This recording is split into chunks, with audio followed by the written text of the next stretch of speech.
ఆ రోజు ఏదైనా తోటలో యెహోవా తండ్రి ఆదాముతో మాట్లాడుతూ, ఈ తోటలోని చెట్లన్నీ పండ్లను తినవచ్చు, కానీ ఆ ఒక్క చెట్టు పండ్లను మాత్రం తినవద్దు ఆదాము, తిన్న రోజున చనిపోతావు అని ఖచ్చితంగా ఆజ్ఞాపించారు. అయితే ఆదాము దేవుని ఆజ్ఞను అతిక్రమించి తినవద్దన్న చెట్టు పండ్లను తిన్నాడు.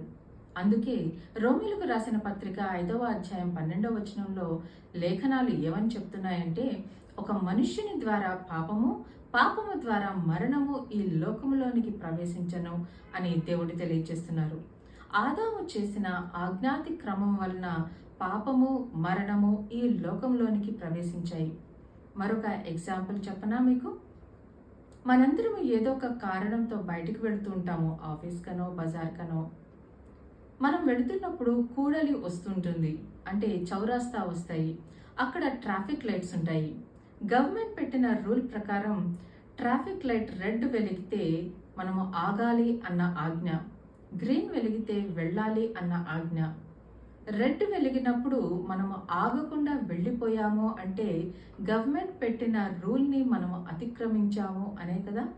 దానికి తగిన మూల్యం కూడా మనం చెల్లించవలసి వస్తుంది. ఆజ్ఞాతిక్రమమే పాపము,